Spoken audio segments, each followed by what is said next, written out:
Kita sudah selesai berbeda bangsa, berbeda suku, bendera dari dulu berbeda, tapi bangsa ini memilih hidup bersama dengan menggunakan merah putih. NU dari dulu ada benderanya, tapi nggak pernah disandingkan untuk mengganti merah putih. Sepak bola benderanya banyak, nggak disandingkan untuk merah putih. Ini sudah selesai di bangsa ini.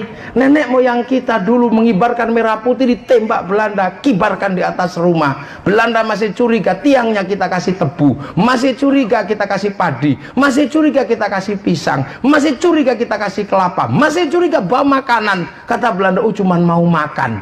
Makanannya habis, nanti lama-lama padinya mengering, kelapanya rontok, pisangnya rontok, tebunya mengering, yang tersisa tinggal merah putih. Ini perlawanan budaya yang luar biasa. Maka rumah dimanapun ada merah putih. Inilah merah putih ini. Jadi jangan kemudian kita, ini orang-orang baru yang baru datang, nggak ngerti Indonesia. Makanya Indonesia ini karena berbeda-beda selalu diajak bareng, makan bareng, ada kawinan bareng, ada orang mati bareng, pengajian bareng, ngopi bareng, semuanya bareng, kawin bareng semua. Lah makanya untuk meruntuhkan bangsa ini dibikin sendiri-sendiri. Orang bareng disebut bid'ah, orang ngumpul mati disebut musyrik, kumpul di kuburan musyrik. Semua akhirnya menjadi nafsi sampai akhirnya dipisah sampai titik paling pribadi. Wajahnya nggak boleh dilihat oleh orang lain. Akhirnya apa? Dia tidak punya beban sosial sama sekali, dan ketika menghancurkan masyarakat Indonesia, dia tidak pernah merasa berdosa apapun karena dia bukan bagian dari bangsa Indonesia. Ini namanya political engineering, dan dari dulu nggak pernah berhasil. Makanya bangsa ini dibawa ke kanan oleh Masyumi juga nggak bisa, bawa ke kiri oleh PKI nggak bisa. Bangsa ini dari dulu di tengah-tengah, dan hari ini yang berbicara di tengah-tengah. Makanya berat jadi NU itu. Dari dulu dibully. Jepang datang, satu-satunya ulama yang berani kerjasama dengan Jepang cuman Kiai Hasyim, menjadi ketua Sumubu, ketua Departemen Agamanya Jepang. Bung Karno melihat itu, berarti kerjasama dengan Jepang itu bisa secara syar'i. Bung Karno kerjasama dengan Jepang bikin peta. Akhirnya dua orang ini, yang satu berbicara agama, yang satu berbicara tentang nasionalisme, yang satu amanu wa amilu sholihat, yang satu berbicara tentang baladil amin. Tidak pernah disangka, ternyata hanya dalam beberapa waktu Hiroshima Nagasaki diledakkan oleh sekutu. Saat itu limbung. Kalau seandainya tidak ada Bung Karno dan tidak ada Kiai Hasyim, maka tidak ada Dokuretsu Zumbi Sakai, tidak ada Dokuretsu Zumbi Inkai, tidak ada panitia persiapan kemerdekaan Indonesia. Lu yang kayak gini tadi kalau bilang dibully udah dari dulu, biasa aja ya, biasa sudah. NU itu berbicara bangsa, yang lain itu tinggal terimoin ae dok. Sudahlah kalian terimoin ae ya gitu. Nah, begitu Pancasila tidak disepakati, Kiai Hasyim yang mengambil alih. Kenapa? Karena Kiai Hasyim tumpuan para ulama waktu itu. Sebab satu-satunya ulama yang keluar dari Timur Tengah yang mendapatkan gelar Hadratus Syekh hanya Kiai Hasyim. Hadratus Syekh itu mensyaratkan apal kutubus sittah, Sahih Bukhari, Sahih Muslim, Sunan Abu Dawud, Nasa'i, Tirmidzi, Ibnu Majah. Itu Kiai Hasyim Asy'ari.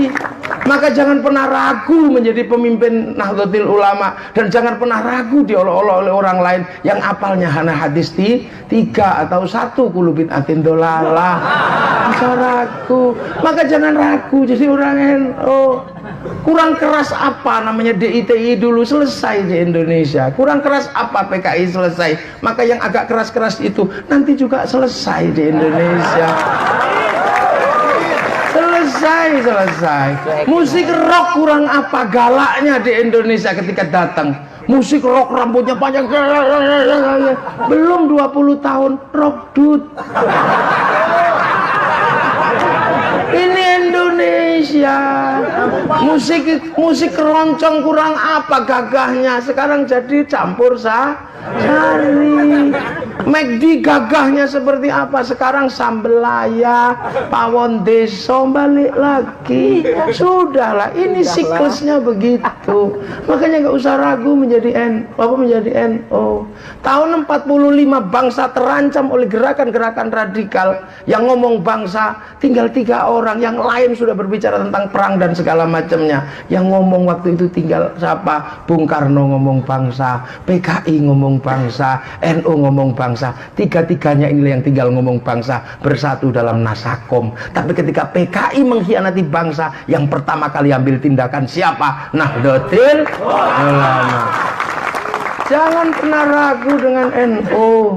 Tahun 71 Pak Harto menang, tapi Pak Harto ribut dengan kekuatan di Indonesia, disatukan dalam satu partai, dalam fusi partai. Pak Harto bikin Golkar, dan sisa-sisa PNI dibikinkan PDI, Partai Islam masuk P3, tapi P3 ributnya luar biasa karena bermusuhan dalam satu agama. NU siku-siku, tapi semua selalu tergantung NU. Negara kalau ribut yang pertama kali diminta mereda pasti NU. Tapi ibaratnya NU seperti daun salam. Kalau masak sayur asam nggak pede kalau nggak ada daun salam, begitu selesai yang dibuang pertama kali daun salam. Tapi nggak usah dendam, ini politik. Karena kita kalau belum belajar kita pasti kalah. Makanya kemudian Pak Harto bikin apa? Bikin asas tunggal Pancasila. Kiai NU sudah marah di Jawa Timur, sudah pidato, kalau Anda ke Ka'bah mau apa? Mau tawaf, mau haji. Kalau ke Pohon Beringin mau apa? Ngiseng, sudah ada di sana. Sudah ada di sana. Tapi ketika Pak Harto bikin asas tunggal Pancasila, NU lihat Pancasila kebutuhan bangsa dan negara. Pancasila tidak boleh hilang dari bangsa dan negara karena dia pemersatu bangsa yang berbeda. Tapi urusan Pak Harto bagaimana? Gus Dur canggih waktu itu, bikin ukhuwah wataniyah basyariah Islamiyah. Pak Harto tambah nekat, ganti Beni Murdani, ganti M Yusuf dengan Beni Murdani Katolik, bikin CSIS Bian Kun Harican Silalahi. Tapi Gus Dur lihat ini bangsa harus tetap selamat. Tapi NU didorong dari belakang. Oleh siapa? Panglima DI ITI Jateng DI wilayah 7 namanya Abdullah Sungkar. Didorong agar NU juga berontak pada negara. Tapi NU ngerti, begitu situasi agak reda, bisa ukhuwah jalan, NU buang badan, terima asas tunggal Pancasila. Maka Abdullah Sungkar kejelungup, dia lari ke Pakistan, masuk ke sekolahan Amerika namanya Akademi Militer Peshawar yang dipersiapkan untuk menghancurkan Uni Soviet di Pakistan.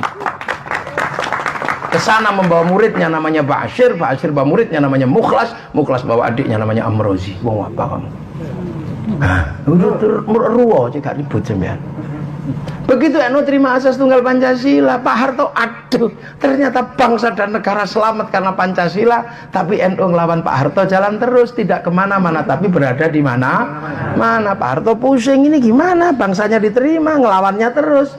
Akhirnya Pak Harto, aku kalah. Akhirnya Mbak Tutut suruh ikut Gus Dur kemana-mana. Untuk apa? Untuk agar tidak kehilangan Gus Dur, nggak kehilangan NU. Akhirnya Mbak Tutut naik kemana-mana, naik bis NU. Namanya naik bis itu bayar. Kalau sebelum kalah namanya riswah, setelah kalah naik kendaraan namanya ujroh, ongkos naik kendaraan. Gus Dur nyopir, Mbak Tutut naik. Akhirnya Gus Dur jengkel, Gus Dur tidur, penumpang tambah satu lagi naik, anaknya Bung Karno namanya Megawati. Begitu naik berdua, cakar-cakaran di belakang, tinggal tidur sama Gus Dur. Meledak peristiwa 27 Juli tahun 96, dua singa berkelahi kecapean, maka yang jadi presiden adalah yang ngomong si singa. Itulah maka Presiden Indonesia Gus Dur, Ketua NU. Siapapun harus menghargai bahwa Ketua NU menjadi presiden, maka jangan malu. Kita tidak bisa dianggap bodoh. NU pernah jadi presiden. Kita ini besar, tapi kalau kita jadi korban hoak, kita memang kecil. Kuat persatuan kita. Ini bangsa. Makanya ketika NU santri ini ditinggali Islam, pertahankan sampai mati. Begitu Belanda datang, diusir secara bersama-sama, bersatu dalam negara kesatuan Republik Indonesia. Maka NKRI disebut wilayah Islam, pertahankan sampai mati. NKRI harga